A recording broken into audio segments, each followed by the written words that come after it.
Mon neveu m'a raconté une drôle d'histoire. Dans la propriété qu'il vient d'acheter, à Rochemeunier, près d'Angers, il y aurait une ferme creusée à même le sol. J'ai voulu voir.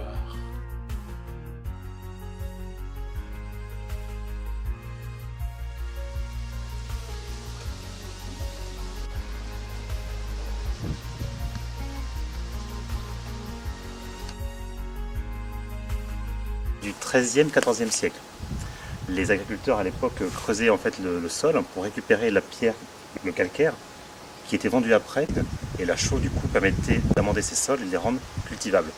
Donc progressivement ils creusaient, et en fait ils se sont rendus compte que la pierre était très friable. Les maisons en bois il fallait les isoler, elles n'étaient pas bien chauffées, et en plus brûlaient facilement. Alors que là dans les troglots, une température constante toute l'année quasiment, plus fraîche l'hiver, et on va aller voir comment ça se présente. Saumur et de Brézé, les troglots sont plus anciens, datent de l'époque où les Vikings, remontant la Loire, débarquaient, massacraient tout sur leur passage. Et l'intérêt des habitats troglots, c'est qu'en fait, de loin, on ne distingue rien sur la plaine. On voit juste éventuellement un arbre ou deux, mais pas d'habitation. Et donc les Vikings épargnaient ces villages troglots, ou en l'occurrence les châteaux comme Brézé. Ce qui n'est pas le cas de Rochemeunier, qui est postérieur, donc à une époque où les Normands étaient déjà installés en Normandie, et donc ne remontaient pas la Loire et arrêtaient leur massacre. Les ormeaux, les cyprès sont des arbres qui vont très bien sur les troglots, parce que leur système racinaire va en superficie, stabilise le sol, et surtout pas en profondeur. A l'inverse, l'acacia a des racines pivotantes qui vont transpercer les cavités et fragiliser les voûtes des différents bâtiments troglots. Dans celui-ci, la voûte s'est effondrée suite effectivement à la présence d'un acacia qui se trouve juste à côté. Voilà. Deux types de pierres. La plus connue, le tuffeau, blanche, très dense, qui a servi à construire les châteaux de la Loire. C'est une pierre de construction que tout le monde connaît. Et la pierre de Douai-la-Fontaine et de Rochemeunier, ça s'appelle le falin. Cette pierre qui est un petit peu grisâtre avec le temps, est en fait une pierre qui est postérieure au falin, au tuffeau. Le tuffeau en fait existait sous forme de grandes falaises de craie, comme il y a à Étretat, comme il y a dans ces régions-là. Et donc dans la mer, au pied de ces falaises, tout un tas de petits coquillages mouraient, du corail aussi. La mer allant dissoudre les falaises faisait que l'eau était assez riche en calcaire. Ça a consolidé tous ces petits squelettes pour former une pierre qui est extrêmement isolante, dans laquelle est enfermée plein de petites bulles d'air. Et contrairement au tuffeau, le falin est beaucoup plus isolant. Après l'époque romaine, en fait, les gens ont perdu les techniques de construction pour faire des habitats solides en pierre. Progressivement, donc, au Moyen-Âge, ces habitats ont commencé à se reformer. Donc les dépendances datent du Moyen-Âge, effectivement. Et à ce moment-là, en fait, tous les bâtiments troglots sont des bâtiments simplement agricoles et plus d'habitation. Quelques-unes étaient encore utilisées, mais globalement, on vivait plutôt à l'extérieur. C'était en fait à l'époque où les maisons étaient en bois que les troglots étaient très utilisés pour l'habitation. On compte 40 fermes. 40 fermes comme celle-ci. 2 sont publiques et ont été réunies en un musée, 38 restent privées. Dans chaque ferme, on retrouve à peu près la même structure. Une cour est dégagée et en rayon, autour de cette cour, on a creusé des cavités qui sont souvent pas profondes, juste servantes pour le stockage. Certaines, par contre, partent beaucoup plus loin, comme celle-ci, relient d'autres cavernes. Et surtout, on a dans ces cavernes des trous d'aération qui sont installés pour que l'air puisse ventiler, justement. Comme je le disais, la pierre est très isolante. Si on clôt complètement, l'air ne circule pas et donc l'humidité peut s'installer. En plus, les éléments anciens sont restés en place, tels quels. Certaines fermes sont restées habitées dans la partie troglo jusque dans les années 1900-1950. Alors, toutes les fermes possédaient une petite parcelle de vignes, et donc chaque ferme possédait son pressoir. Ils faisaient leur vin uniquement pour leur consommation personnelle.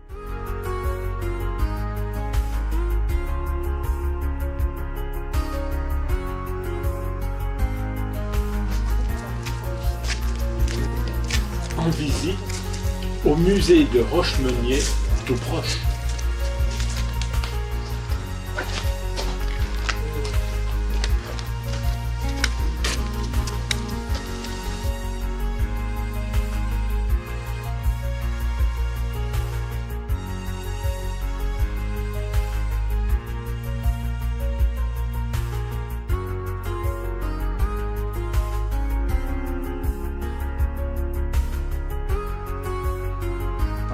Ils broyaient, après ils chauffaient et après ils pressaient.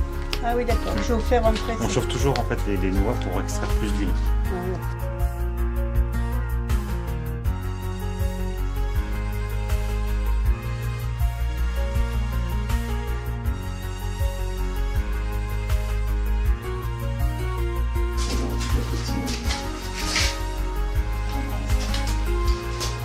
C'est des choses prêtes. Déjà, je suis pas sûre qu'elle était confortable. Pour protéger les pieds. Voilà.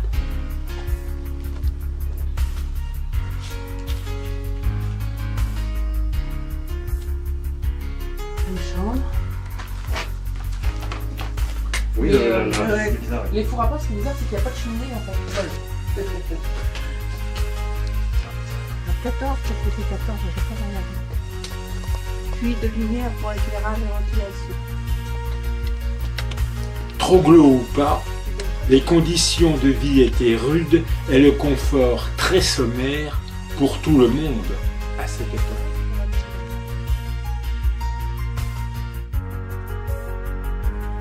Tout proche de là, à Douai-la-Fontaine, un zoo magnifique est installé dans d'anciennes carrières de phalanges. Un zoo Troglo en fait.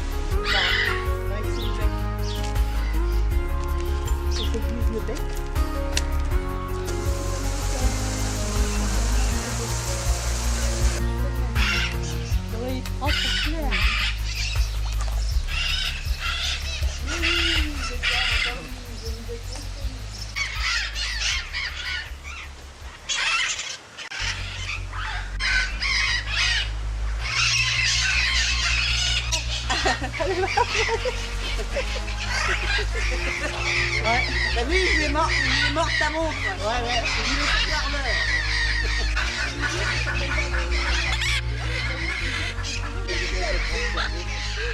est par exemple, comme les polyométries, vous voyez, tout petits, pour leur permettre voilà, de faire.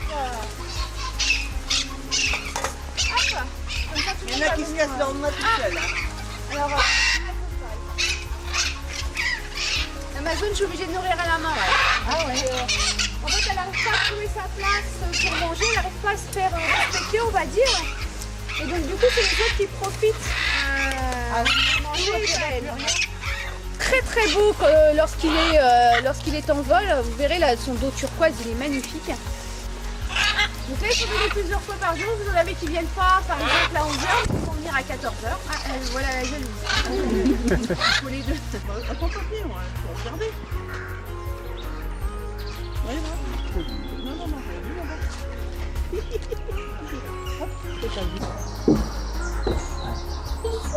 Il joue.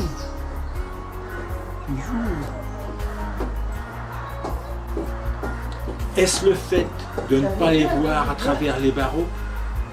Les animaux semblent plus heureux que dans les zoos traditionnels. En tout cas, ils semblent avoir moins de difficultés à se reproduire.